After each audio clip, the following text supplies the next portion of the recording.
Hi, BrenTech here, where tech is made simple. So if you are a Mozilla Firefox user, then just a very quick video to let you know that Firefox has updated its kit Mascot wallpapers in the browser for your homepage and your new tab page.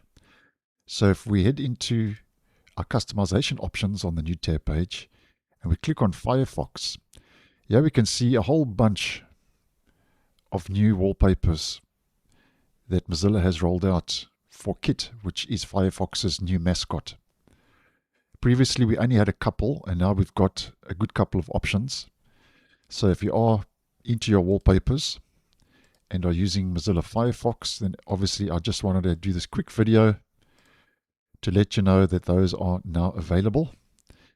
And just on a quick side note, we are expecting our next version upgrade of Mozilla Firefox to roll out later today.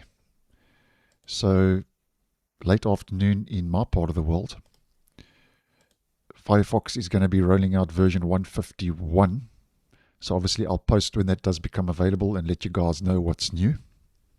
But nonetheless, nice to see we have a couple of extra options when it comes to wallpaper backgrounds for the browser.